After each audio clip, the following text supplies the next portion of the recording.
right. Well, actually, today we don't have a talk. We get to have a conversation about two people who think deeply about sustainability from very different angles.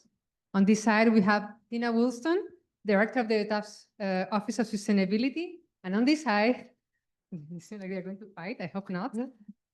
We have Professor Roger Tobin from the Physics and Astronomy Department. And they'll be talking about solar power, the scale of change needed to make a difference, and Tufts' own effort to cut its emission. The Office of Sustainability's mission is to create resilient climate leaders and also resilient campuses by connecting Tufts' own challenges with education and research. A great example of that connection came last year in Professor Tobin Physics of Sustainable Energy class. He reached out to Tina's office to learn more about Tufts' recent solar agreement, so he could turn the concept being discussed in the classroom into something students could relate to. So, in other words, real action happening in their own community. So first, we see them in 2020.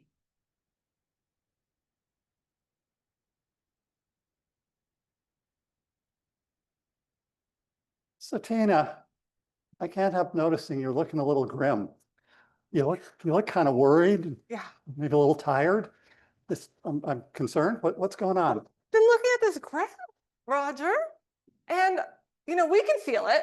Okay, today. You put up a graph. I need a minute to process the graph. And you probably are like, so let me look at this. Okay, so on the horizontal axis, I see these numbers, which I guess are years. So this looks like it's 100 some odd years, 160 years of records. Yeah, our grandparents right there. Yeah, right. And this says temperature anomaly. You want to explain what that means?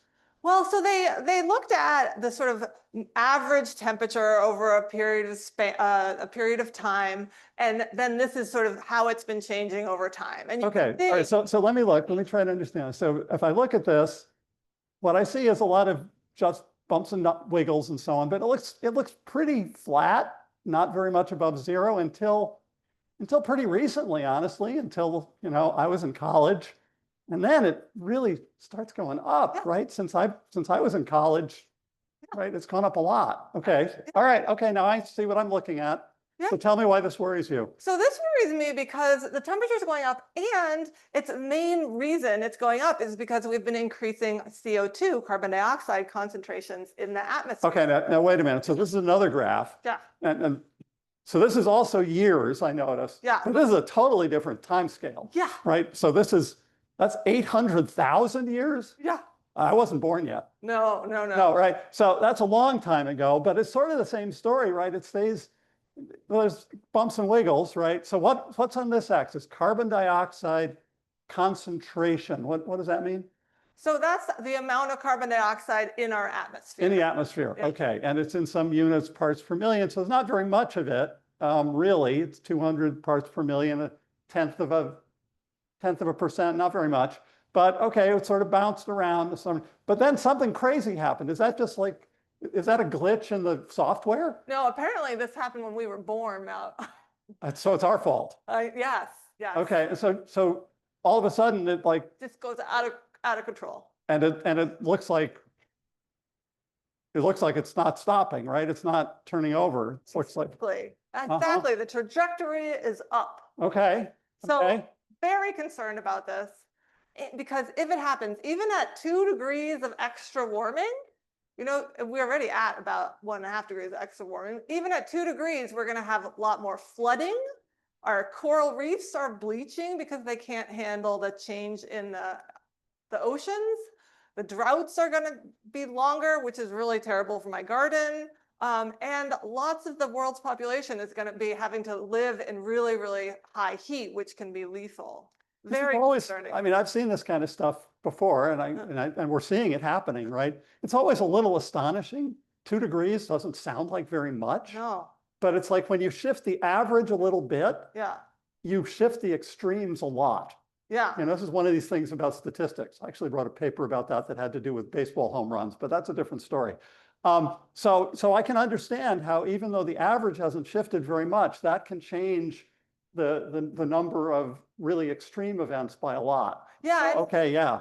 And it's not even like, the day, instead of being 70 degrees, it's going to be like 72 degrees. It's more like if you average out the 0-degree days that we're expecting in a few months and the 100-degree days, like that gets to the middle, but okay, each all day right. varies. Yeah, so this is serious stuff. Yeah. Okay. Then here's the problem. So I'm the director of the Office of Sustainability, and Tufts has had this like long history of doing stuff. So even back in 1990, the president of Tufts brought together leaders from other universities around the world at our Talwar Center, and they made a 10-point action plan to incorporate sustainability and environmental literacy into our university operations, our research, our teaching. We had one of the first environmental policies. We signed on to the Kyoto Protocol, which was a worldwide agreement to reduce carbon emissions 7% below 1990 levels.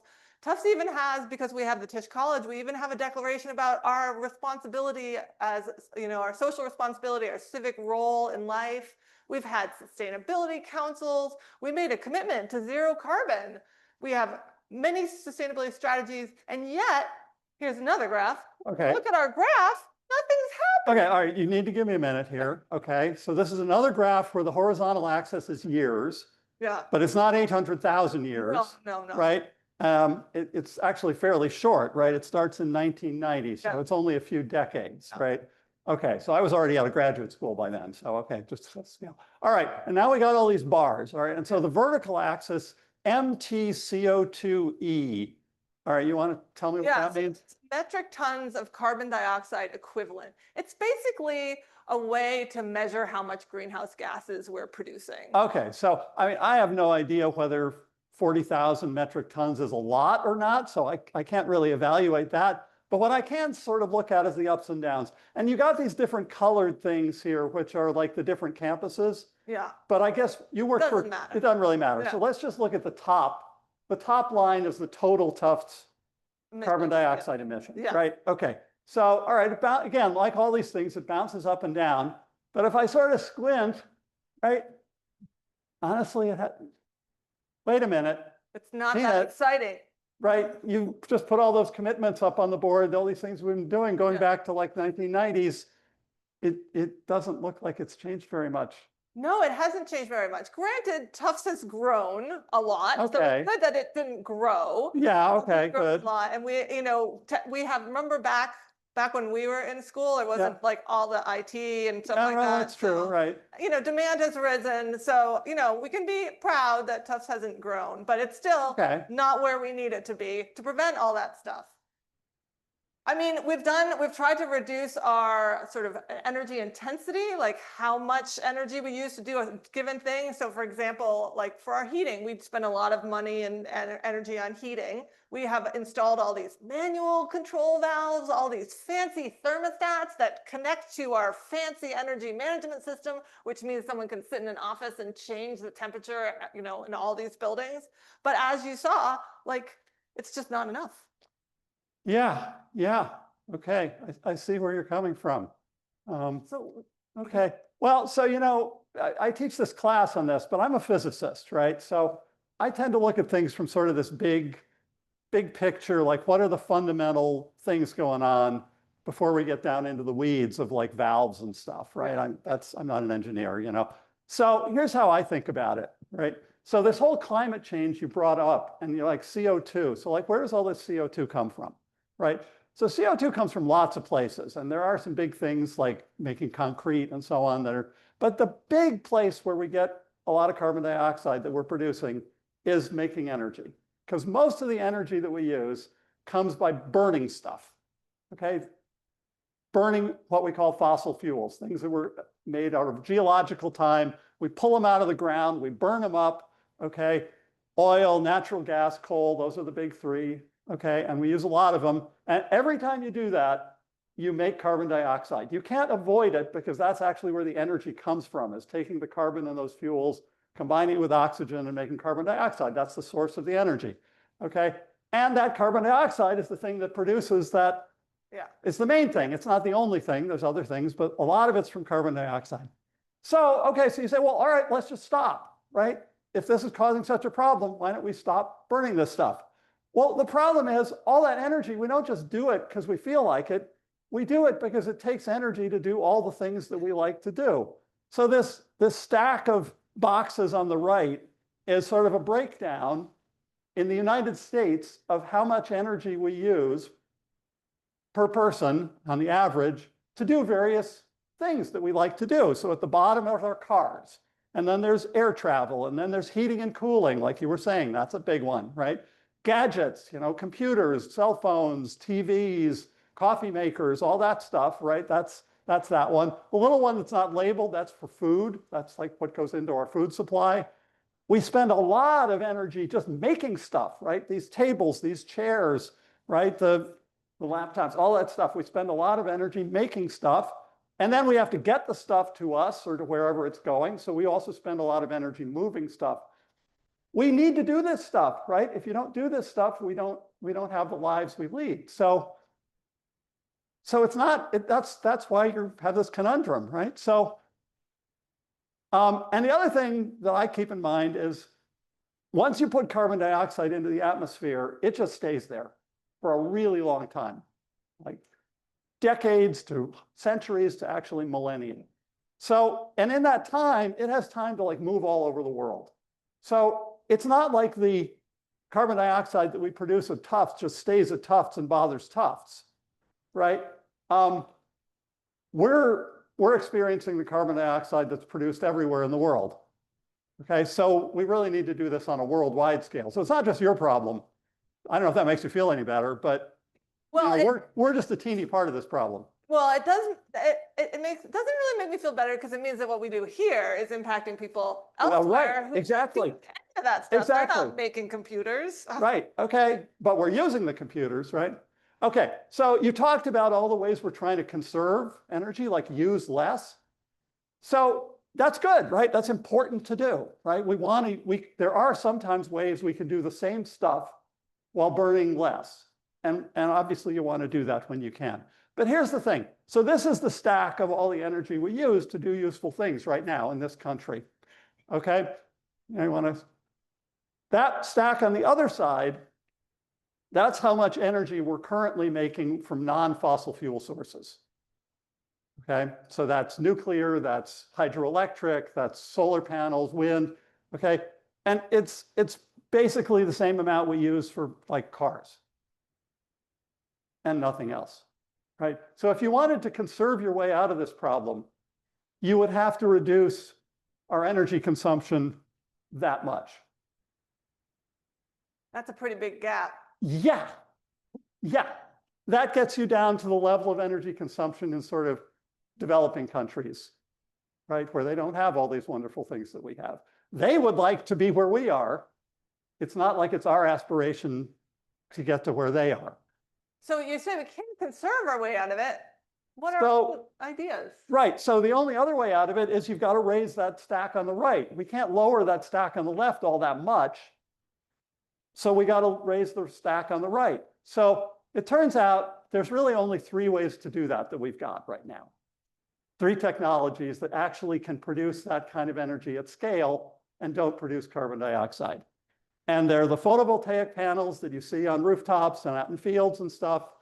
Okay. There's wind turbines. You see some of those, not too many around here, but more in other parts of the country, other parts of the world. And there's nuclear energy. Okay, nuclear energy is different. It's not solar, and it has its own issues, but it doesn't produce carbon dioxide. And it exists, and you can make more of it. We could do more of it if we wanted to. One thing about these things, though, is they all produce electricity. And electricity is great, right? I love electricity, but not everything can be electric. But there's a lot of talk about like we should do more electric stuff. We should have electric cars. How many people have electric cars? Or their families have electric cars? Great, good on you. That's good. That's actually using less fossil fuels. But if you think they are zero emission vehicles, you are wrong. Unless you have solar panels on your roof that are fully providing the power for you. Okay? Maybe, how many people have heat pumps? Some of the same hands, right? So heat pumps are ways of heating your house with electricity. They're incredibly efficient. They're great. Okay? But they're also not zero emission because most of our electricity is made by natural gas and coal. Yeah, in this part of the country, it's almost all natural gas. We don't use much coal in this part of the country. This is a national breakdown, and push the other button. So that red thing, that's fossil fuels, and it's somewhere between 60 and 65% is made by burning fossil fuels right now. So if just having electric cars and electric heat pumps is good, but if we don't do something about how we make electricity, it's not going to help us that much. Okay. All right, so that's the bad news. The good news is there's tons of solar energy. The sun, the power of the sun that's falling on the continental United States over a year is 500 times bigger than the total amount of energy the country uses. 500 times. Well, that seems like a pretty easy solution. Yeah, right. All we got to do is use it. Yeah. Okay. The trouble is it's spread out over the whole country. Not quite evenly. That's what this map is. Like the red, purple parts are the places where it's more intense, which you might guess, like Arizona. Okay. The places where it's sort of light yellow are the places where it's not as much, like where we live. It's still not that bad. It's only about a factor of 2 different. Okay. But if you wanted to get enough energy to provide the needs of the country with solar farms, you would need an area the size of the state of Maine. You wouldn't do it in Maine, but that's the area you would need. And if you've been to Maine, Maine is not a small state, right? There's a good deal of area there. So we need huge solar farms. Okay, well. So that's the problem, right? So rooftops only get you so far. Okay. But that's all really big picture, and you've got other issues. Right. So here I am at Tufts, and for universities, we don't have enough money to buy Maine, and I don't think they would like it, or Arizona. So we only really have a couple things that we can do. We can either own it, like we could build our own solar, we could pay for that solar, own it, operate it on our own land, or we can help someone else build and own it and agree to buy their power. So, we have some solar panels. I don't know if you've seen them. They're mostly on roofs. We have one that's on the side of a building. This is on Hodgson Hall. And then in Grafton at our vet school campus, we have 2 huge solar arrays. So that's something, right? Yeah, great. Great. So how's that working?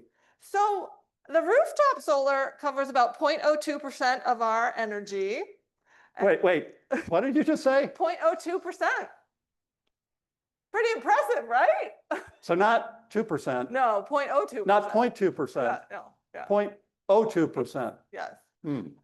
These cover more. In Grafton, it covers about 25 to 40% of the electricity used by the Grafton campus. But I calculated that if we were to put solar on every single impervious surface, so all the roads and the rooftops and anything solid that rain can't go through, it would only cover 7.6% of our energy use.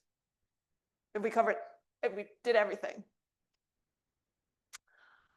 So out in Grafton, so if we wanted to own, out in Grafton, there's 2 solar fields. So this is like a map of the Grafton campus? Yeah, this is a vet school, the large animal hospital and a bunch of other buildings. And we have 2 big solar fields there. We have this one and we have this one over here. This one here is 2.5 megawatts and it covers 8 acres and it costs $2 million to build.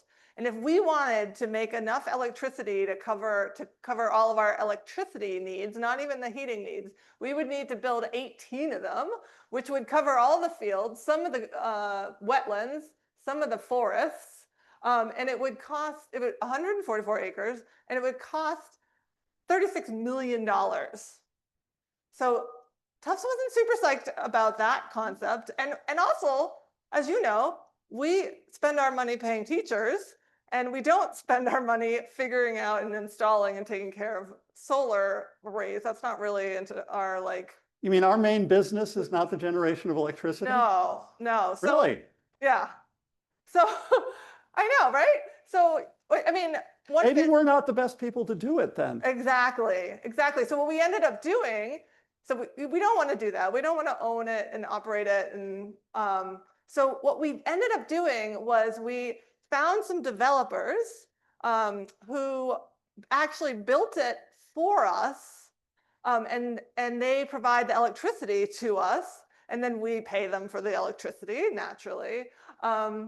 Whoops. And then they are responsible for taking care of it. So they take care of it. They manage it, they built it, and we just buy the electricity for them. And we signed a long contract, and they had this contract and they could get funding for it because we had signed a contract. So banks were willing to lend to them. So like, that's what we did, but obviously it's not enough. Well, so here's the thing, like I said, if we really want to solve this problem on a big scale, we need huge. I mean, you said that was a huge solar farm. Right. 8 acres?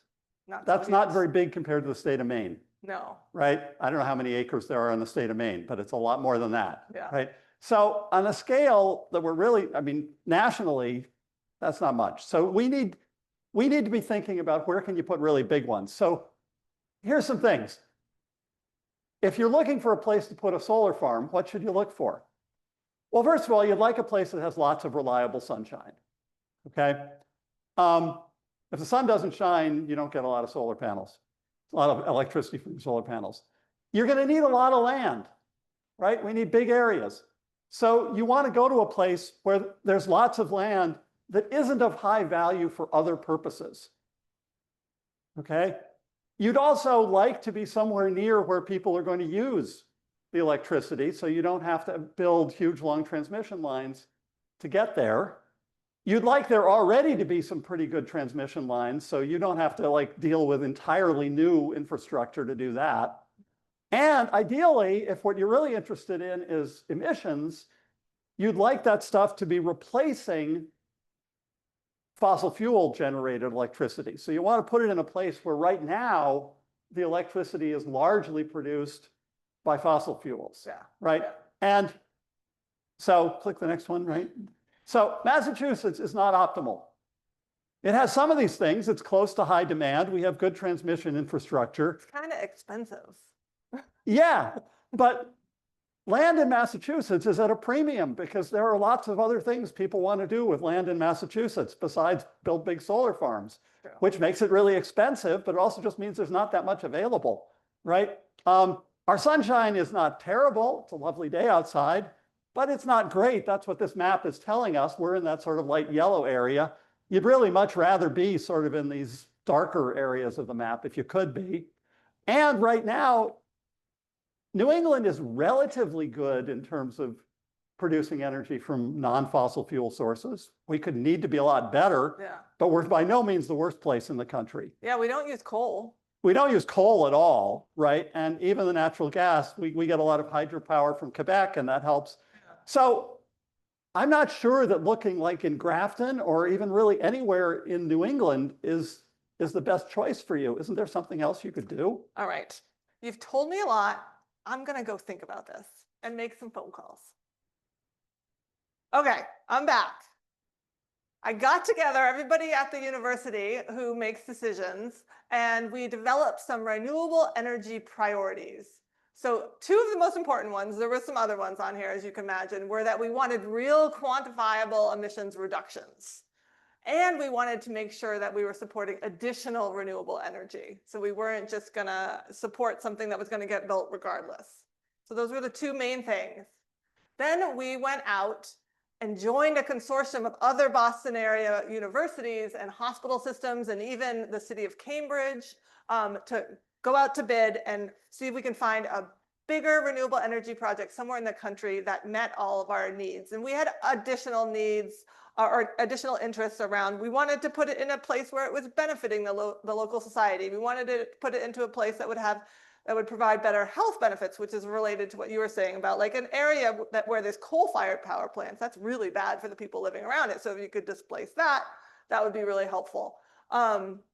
So we found one, and by joining a consortium, we were able to have a much bigger like purchasing power. You know, people were interested in helping us buy 1 million megawatt hours a year of electricity. maybe not so interested in Tufts buying like 20,000 megawatt hours, but when you're part of a big group, much more interested in it. And they were aligned with our interests. They felt the same things about health. They also wanted to be able to like have a good one that didn't use slave labor to produce panels or et cetera. So we found one in Texas and signed a contract for 7.6 megawatts of the 200 megawatt project. That is equivalent to about 200,000 megawatt hours per year, which reduces our carbon footprint by about 10%. But it was the first time we did something like so far away and different, so we wanted to try it out. Okay, so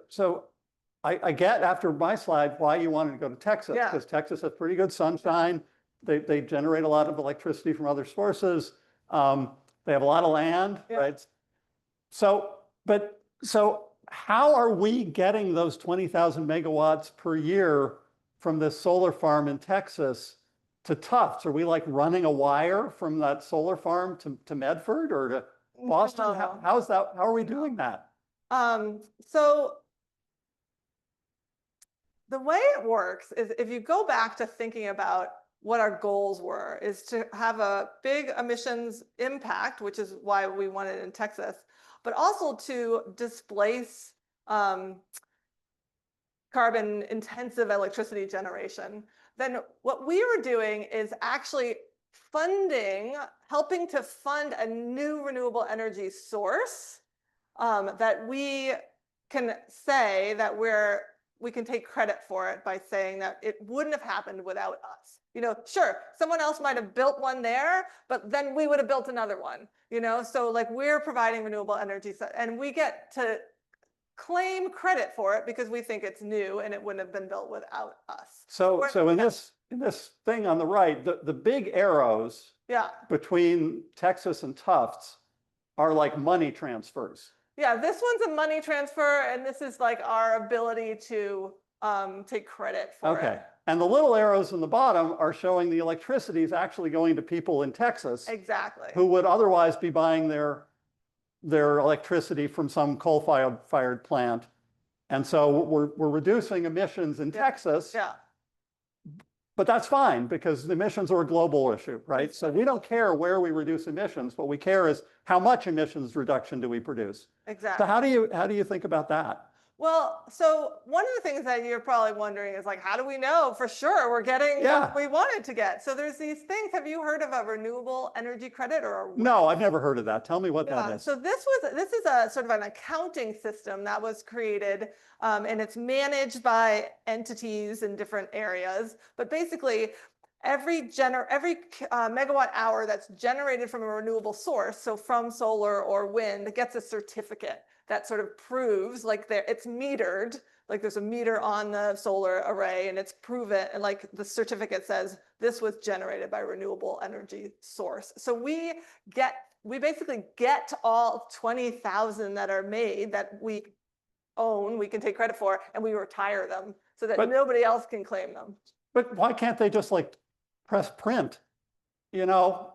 Yeah, so they get. Why can't they just make more of these and distribute them like playing cards? It's a great question, and luckily for us, because they're worth money, that there's a very strict accounting protocol. So like every month we get a certificate that says this is how many renewable energy credits that we get, how many megawatt hours we get, and we retire them. So we tell the accounting people can't sell these, we're retiring them, nobody can make this claim. And what that does is it forces so in Massachusetts, for example, we have a renewable portfolio standard that requires the utilities to provide a certain amount of renewable energy. And they need to buy these RECs. And if we retire them, they can't buy them. So same thing is true in other areas. So even with them, when they say they're buying renewable energy, they're not actually necessarily buying renewable energy. No. They could be paying for some renewable energy that somebody else is using in Texas or Arizona or something,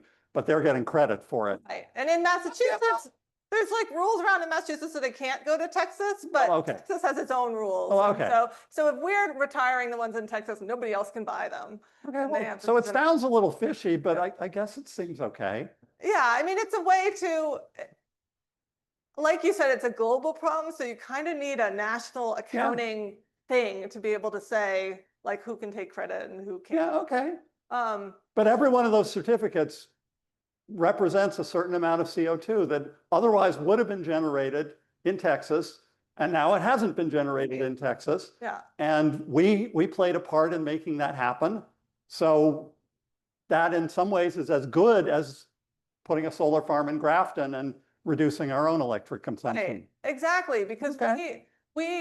but then, you know, we want to be able to take credit for it and be able to say, okay, we're generated this much emissions in Massachusetts. We want to decrease that, but we're not going to do it here because it's not as efficient. So we're going to do it there, but we also want to like be recognized for doing it. Right. So that's where the reps can help. And you can see that ours. Okay, wait a minute. I can't see anything. Give me a minute.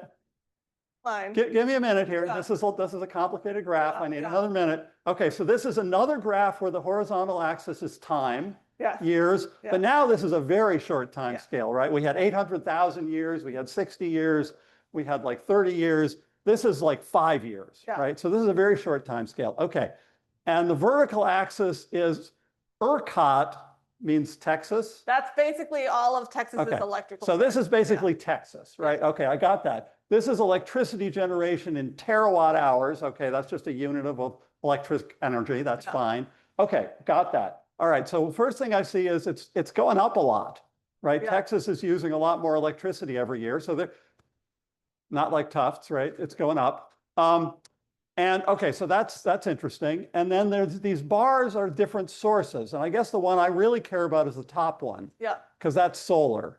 Yeah. Right. And what I notice is that the solar bar is getting thicker and thicker, you know, as this moves to the right. And in particular, between 24 and 25, it almost doubled, it looks like. Yeah. Right.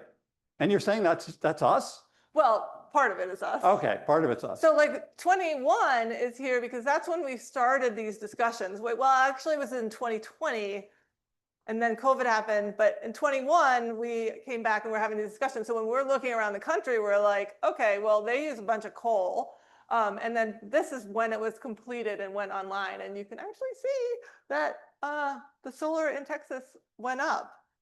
And another reason why, you know, you were talking about, this is another graph that we can talk through, but you were talking about how, you know, the energy use in Texas obviously is going up. And that was just here. The energy use Right. in So Texas the graph we yeah. just looked at just got us from here to here, which was that increase that I was talking about. They started from 0. But now 2026, what do you got, a crystal ball? Well, I don't, but they're building a lot of industry and I know it's going to come as a big surprise, but AI, like data centers in Texas. And so the energy usage in Texas is going up faster than anywhere else in the country. So they're thinking it's going to go up by like 20% in the next year. Yeah. Wow. Yeah. So like if Wow. you want to invest in green energy anywhere, you want to do it in a place where there's a lot of demand for it, because otherwise they're going to build, you know, some other kind of fossil fuel powered plants. And just one last slide. This is super complicated. This is a really complicated slide. I'm just going to frame it. So this is Texas. So both sides are Texas, Both sides are November, but this is in different years.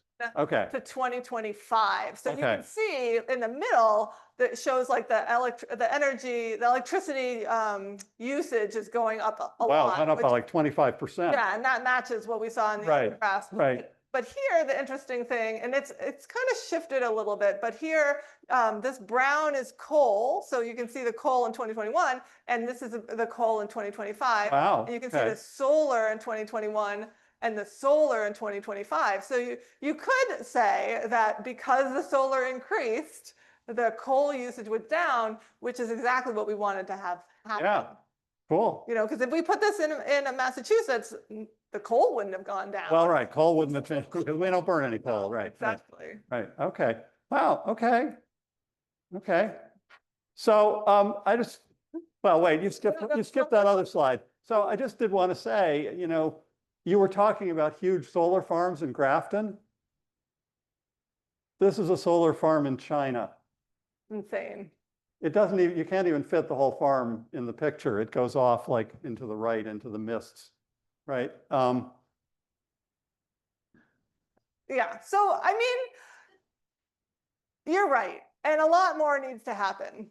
But you know, one of the things about small places like Tufts doing something is that we're showing that it's possible. And we're showing that we're helping the technology get better, because the more solar panels are built, the cheaper they get, the people are experienced in how to install them. And then it gets cheap enough that you can cover an entire mountain range with them. So it's still valuable, right?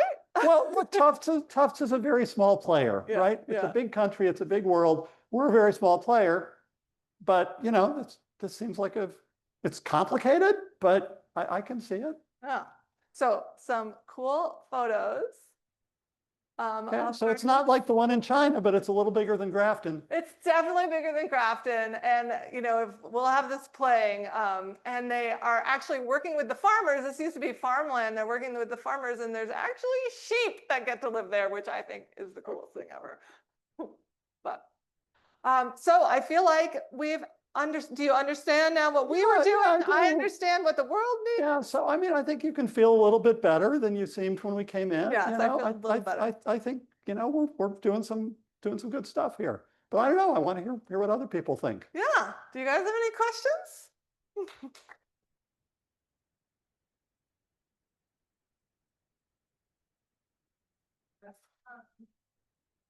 Oh wait, Well, you need wait a for the mic, Yeah. please, Who has the like the in the green parka.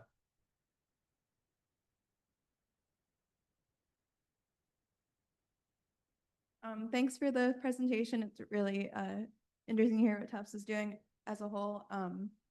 So it sounds like in the past kind of 5 years, there's been a movement away from kind of doing a localized solar farm kind of that's directly supporting the energy grid that Tufts uses, towards kind of, as long as we're supporting solar somewhere where it's more helpful, that's great. Is that kind of a trend that you have noticed, like among other universities, or just kind of in general in the Northeast, that like it's not efficient for us to build solar farms up here, so institutions that want to support solar should kind of invest in other parts of the country that are getting more sun? Or is that Yeah, kind so of more specific to Tufts? that's a great question, Lily. So like as I mentioned, we were part of a consortium. So like MIT and Harvard and Tufts, and then some Boston area healthcare systems and Cambridge, they sort of looked around the New England grid, and they're like, there's no place in the New England grid that we can build a million, like a thing that will produce a million megawatt hours. And so, Harvard in particular is, because they have a school, the Shannon School of Public Health, is really interested in making the biggest health impact that they could, which meant going to some place where there's coal, basically. So yeah, that is the movement. Like people are moving to outside the New England grid, which is greening on its own. There's a renewable portfolio standard that means that it's going to be 100% renewable in 2050. It's supposed to be, but like Texas doesn't have that. North Dakota doesn't have that. I think Colin was first. Thank you guys for your presentation. I really like the way you explained RECs in like a digestible manner. My question concerns displacement of territories and specifically farms in this case. So what was already existing on the solar farm before it was built, and how did you navigate having those conversations? I do love that like the sheep are still on the farm. That's really great to see. But kind of what was changed in terms of like the use of the land? That is a great question. We have some supplemental slides, which aren't like showing up at all.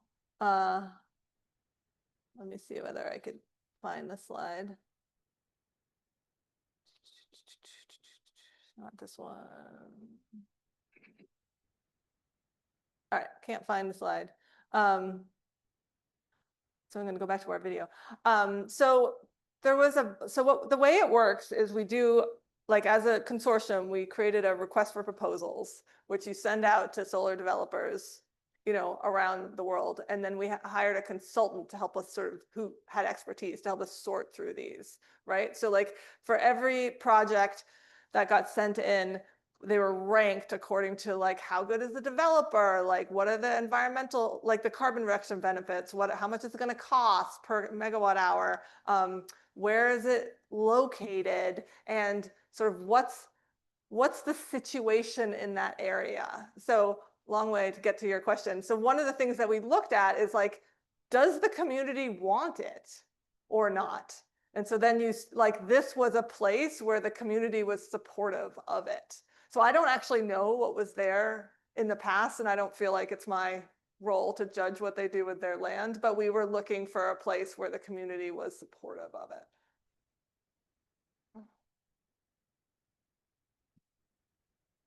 That was an outstanding talk. I really loved the technique you used to tell your story and explain things. You had the charts there that showed relative things that we use the energy on, and you specifically said these are the things that we need. And during the course of this semester, several other people have mentioned in their questions the fact that AI and cryptocurrency, the incredible amounts of energy that they use. So a single Bitcoin transaction uses the equivalent of the average American household 73 days worth of energy. And something like, Microsoft makes a $10 billion investment in OpenAI, and then they go with it, but it's really just tokens. So then they spend that by answering people's queries. So that was one thing that I just wanted to bring up. And then the other question, I know that there are issues with the photovoltaic cells that while they're making clean energy, they're also not really that clean to manufacture. And I know there's another technique of making solar energy that works something like having a whole bunch of mirrors laid out, and then they concentrate the sunlight into a central area, and maybe there's like a liquid salt, so it makes it really hot, and then they use that to fire generators in the same way. So if you could mention that, the relative efficiency or inefficiency of that. Sure. So, I mean, the first thing I'll say is when I said that's how much we need, I said that's how much we need to have the kind of society we have right now. You can change the kind of society we have right now, and I certainly would not say that everything that we do is of the highest value, but that's a whole question for economists. How do we decide how we allocate our resources? There is another way of doing it. You're right. There's a thermal solar method where you have mirrors. It's basically like a big version of like taking a magnifying glass and burning a hole in a piece of paper. You take a whole bunch of mirrors, you focus them on a tower. The tower has like this liquid salt in it. You can use that to run a electrical turbine, which is basically the same as what you have in a gas-fired power plant. You're using heat. So that exists. It's been demonstrated. It has not made much of a penetration in the commercial market. I think partly the cost is, per ultimate megawatt hour that you get out is like 10 times what it is for solar panels. And it's much harder to do at scale. They're much more complex because the mirrors have to turn and track the sun. So it's a very complicated thing. I don't know all the ins and outs of it. And I've heard talks where people said this is what we should be doing. But the market is not jumping on it. And I think the main reason for that is cost. And whether that would come down if we did it at larger scale, I don't know. I'm not an expert on the technology. None of the people that replied to our bid suggested that. The amount of it being done is minuscule. But I did see some when I was flying once, and I was like, "Oh, that's the thing." Hey, Colin, did you ever? I know you had your hand up earlier. Did you? All right, thank you. First of all, that was a very entertaining as well as informative talk. So the way you guys play off each other, very well done. Thank you. But I noticed in one of the last graphs, the circle graphs of Texas, that actually right now it's gone up to 50% of electricity being generated by solar and wind combined. That's renewable energies, which is excellent if we keep trending that way. But we're in a climate a political climate where the federal government is actually hostile towards renewable energies. So how are you dealing with trying to advance your ideas of bringing down the CO2 in the air with such resistance to that technology? So without getting into the politics too much, look, obviously policy matters, and the hostility especially to wind is dramatic, and offshore wind especially, and that's a big problem here because that's our best hope for actually greening the grid in Massachusetts is offshore wind. I will say that on the day after the election, the last presidential election, I had my class on this subject met, and I felt I needed to say something to my students. And what I showed them was a graph that we had already looked at, which showed the growth in solar energy generation and wind energy generation for the past, I don't know, 20, 30 years, whatever it was. And I put up the graph without years on it. And I said, can you see the presidential elections in this graph? And the answer was no. There had been several changes of administration between parties during that period, some of them very supportive of renewable energy, some of them very hostile, and you could not see them in the graph. Right now, if you look at cost, the cheapest way to make new electricity, the two cheapest ways are wind and solar. And you know, the federal government is a big player, but it is not the only player. There are states, there are businesses, and money tends to win out. So that's what gives me some optimism, plus the fact that the time scale of presidential administrations is 4 years. That's really fairly short on the time scale of the kinds of changes we're talking about. I could give you a much more pessimistic answer if I wanted to, but I thought in this audience, I would try to give a more optimistic one. I think one other thing, so in my class, I teach a class, Sustainability in Action, and we did a climate simulation called En-ROADS, if anyone's done it, where you act like a world, like a world trying to figure out how to solve the climate crisis. And the big takeaway from last night's class was that you have to do everything. Like no one thing is gonna solve it. Like renewable energy on its own isn't gonna solve it. So there's a ton of different things you have to do, and everybody has to do it. So even if the United States, like, so the climate talks, those climate talks that we were sort of mimicking are going on right now. And the United States is not there, but everybody else is still there, and everybody else is moving forward, and they're just gonna do it without the US. And I actually was reading in the Daily, which my colleague told me that is great. They said that there's a little bit of relief there because the United States was being obstructive. So when they're not there, they can make progress. So. Thank you so much for that presentation. And 10%, both excited, but it's like we got a long way to go. So there's two questions there, which is, did all institutions go into this with the goal of 10%? No. Or did Tufts decide based on its bottom line, this is what we can afford to do this year. Next year, we're going to try to tackle another 10%. Like, what is the percent increment that you're trying to think about it as you do this transition? So that's my first question. My second question is, I'm an undergrad thinking about what to major in, and I want to work in this industry. Should I be a physics major? Yes. Always. And why? So honestly, I think what you're doing if you're an undergraduate is you're building a toolkit of skills. And this whole topic requires people with an incredible diversity of skills. So physicists bring a certain skill set. We don't bring the skill set that is necessary for negotiating at this conference. We're bad at that for the most part. You need people who understand economics. You need people who understand the engineering. Like I said, I'm not an engineer, but the engineering is really important. And so you need people who can do mathematical modeling. You need people who understand how governments work. You need people who understand how businesses work, and legal people who can write these agreements in ways that make them real. So it doesn't matter what you major in. You're building really valuable skills, that you can use in this or any number of other fields. I think it's the choices you make later that really will determine that. That's my answer. I don't know. And Physics is great. I would say double major with environmental studies. there you go.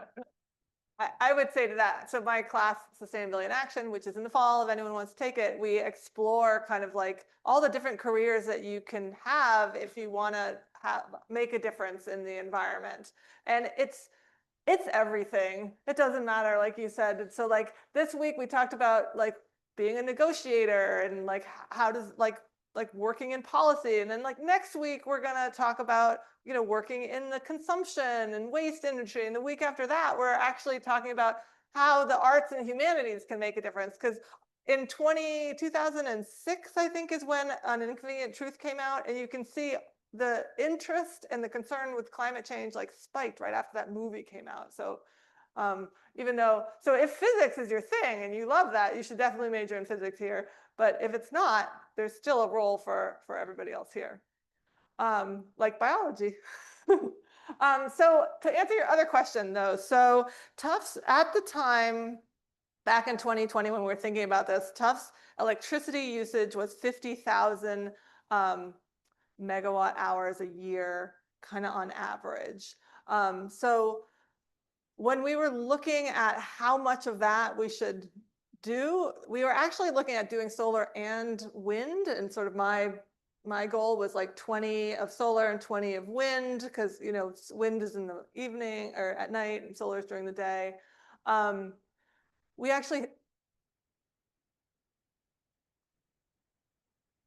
we were also looking at, so this is a 15-year contract, so we're also thinking about like where's the New England grid going to be like at the end of our contract, and where is that offshore wind, which was supposed to be built, going to be, and like can we buy into offshore wind? Like would that be the next best place for us to buy?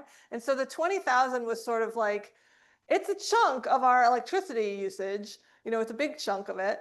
But it gives us enough space in our electricity usage to like consider other options, especially the offshore wind one. And so and it was also sort of our first foray into this. It's called a virtual power purchase agreement. So, you know, people were kind of comfortable with the 20 megawatt hours. So adding on to Colin's question, 1 second. In other words, are we on track to meet the 2050 carbon neutrality goal? Depends how Tufts prioritizes the next, 25 years? All right. I mean, if we do the things that we, you know, propose, but you know, we're in a challenging time right now. Yeah. Hi, thank you so much. So we have a question here from the Zoom. Okay. This question's from Sam, who says he's a former student of the GHG accounting class, which says he supported the sustainability office. So he's asking about changes to guidelines, talking about how renewable energy certificates, like the guidelines are changing so that like they must be tracked within the same location or grid that a building is using electricity. So applying that to the attribution from Texas to here of energy, he says that will no longer apply.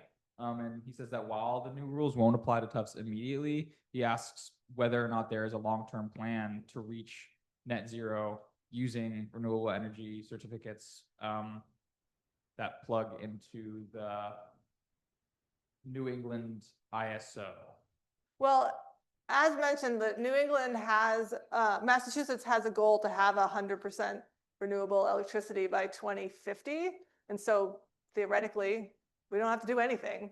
And our electricity will be green by 2050. So, I mean, part of that, I will just say that in order for that to happen, the utilities have to find places and people that are willing to build renewable electricity, which is one of the reasons why in Grafton, the way that like that actually, even though we actually can't claim the credit for the solar that we are generating in Grafton because of the renewable energy credits, they're being basically sold to the utility so that the utility can help Tufts meet its renewable portfolio standards. So it's in Massachusetts, it's private landowners that basically have to step up and provide the spaces for the Massachusetts to meet its renewable portfolio standards. So like without there being land to build, and so Tufts can play a role in that in New England. Somebody has to. Sorry, yes. No. Thank you so much for this lecture. I was just wondering, with the expansion of like these huge solar farms, how much of the material that's used for the panels is new, and is there an industry for recycling after these panels reach the end of their lifespans?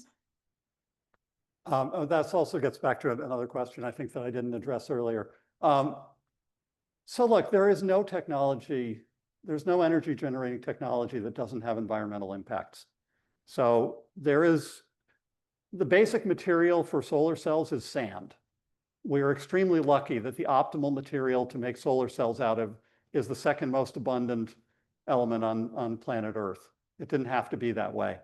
It is not by itself a particularly noxious material, it's sand, right? So, but there are materials, there are metals involved and things like that. And so I don't know that there's, in theory, I don't know why you couldn't melt down solar panels and reuse the silicon, but there's other stuff on a solar panel besides that. I don't think there's an industry really to do that right now.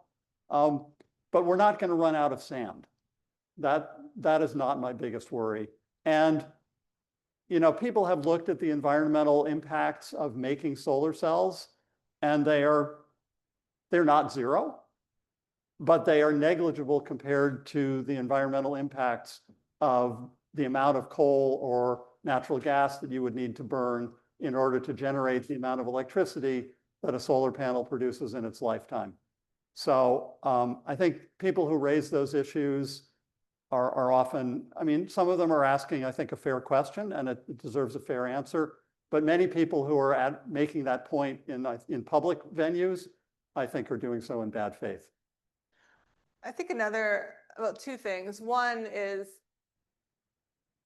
sometimes people, like when you think about what you should do first, you know, we've had this discussion in class, is some people are like, well, we'll just buy solar, we'll just do solar and we'll just keep doing everything we're doing. And that's not the solution. You always want to reduce your electricity use as much as possible. And only after you've done that do you like transition to changing your fuel to something more, because you're right. Like if we were to try to live our lifestyles, if everyone in the world were to live our lifestyles, then yeah, you'd have to dig up all the rare earths and cover the whole planet. And that, like, nobody wants to live like that. So I think it's important to reduce your electricity use too. And then also, I'm going to disagree with that a little bit. You don't think we should reduce our electricity use No, first? I do not. I think we should increase our electricity first, because we should be replacing things like gas and oil furnaces and gas burning cars with electric things that do the same thing, because the green technologies, first of all, that's already good. Even with our present electric generating technology, that's good. And one of the calculations we do in my class is if you replaced all of the cars in Massachusetts with electric cars, and you replaced all of the heating with heat pumps, Massachusetts would need about 50% more electricity than we currently use. But we would be producing much less carbon emissions if we did that. Even if we didn't change the grid, and if we did change the grid, it would be a huge thing. So I just wanted to make this little. Because what I meant was energy use. Yeah, but we often mix those things up. Yeah. And even in our talk, we were not always clear about those things. We sort of went back and forth. But only about 40% of the energy we use in this country is in the form of electricity. So it's total energy. We would like that percentage to increase. And when I showed you that stacked set of boxes, that was not just electricity. It was all energy. You could tell because it had cars and planes at the bottom, right? There are basically no planes that fly on electricity. And that will probably be the last thing that we can fix. But anyway, so Right, just so- correct. But, so like if you had a building, you would insulate the building, you'd air seal the building, you would put energy efficient things in it, reduce its energy use, switch over to electrical heating, and then change the source of the electricity. In case anyone's wondering. All right. This is a fascinating conversation, but we are at time. So let's please give it up for Roger and Tina.